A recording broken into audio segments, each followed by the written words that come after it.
Hello viewers, আজকের recipe খুবই tasty আর healthy বাঙালির প্রিয় পাঁচমেশালি চচ্চড়ি শীতের তাজা সবজি দিয়ে বানাবো। আমি খুবই সিম্পল ঘরোয়া পদ্ধতিতে এই রান্নাটা করে থাকি। আশা করছি আপনাদের আজকের রেসিপিটি ভালো লাগবে। নমস্কার, আমি মৌ, আপনারা দেখছেন মৌয়ের সাথে রান্নাবান্না। এক আটি পালং শাক ধুয়ে জলে ভিজিয়ে রেখেছি। মোটামুটি 5 মিনিট মতন ভিজিয়ে রাখলেই হবে। এই পালং শাক ভিজতে থাকুক, ততক্ষণে বাকি সবজিগুলো আমি কেটে নেব।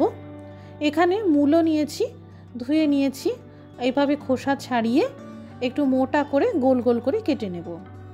বেগুনটাও বড় সাইজ করে কেটে নিলাম।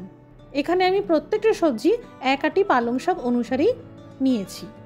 যদি আপনারা বেশি পরিমাণে পালং শাকের ব্যবহার করেন তাহলে বাকি সবজিগুলোর পরিমাণও বেড়ে যাবে। এখানে শিমের দুই দিকটা এইভাবে কেটে দিলাম আর দুই পাশের শিরা ফেলে দিলাম। যারা একদম নতুন রান্নাবান্না শিখছেন সেই সকল দর্শক বন্ধুদের কথা ভেবেই এইভাবে সবজির কাটা দেখালাম। শিম বড় সাইজ করে কেটে নিলাম। আলুর খোসা ছাড়িয়ে নিয়ে বাকি সবজিগুলোর সাথে সামঞ্জস্য রেখে বড় সাইজ করে কেটে নিলাম।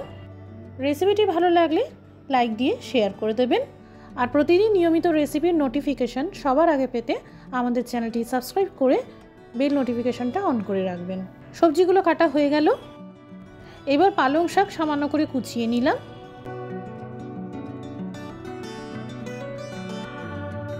কড়াইতে তেল গরম করে প্রথমেই ডালের বড়িগুলো ভেজে নেব। বেশ বাদামি করে বড়িগুলো ভাজার পর তেল থেকে তুলে নিলাম।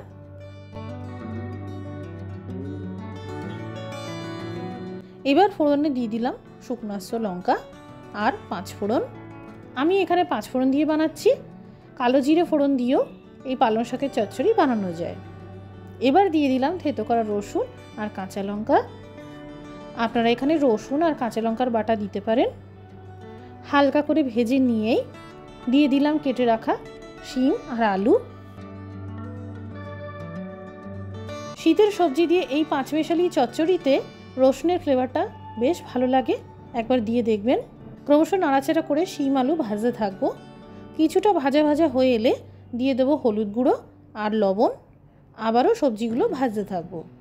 লবণ দেওয়াতে সবজি অনেকটাই নরম হয়ে যাবে। সবজি ভাজতে ভাজতেই দিয়ে দিলাম এই কেটে রাখা বেগুন আর মূলো।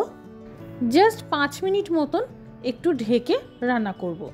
এতে সবজির মধ্যেকার জলে সবজি ভাপে ভাপে অনেকটাই নরম হয়ে যাবে। এবার দিয়ে দিলাম কুচানো পালং শাক। আবারও লবণ দিয়ে ভাজতে থাকবো।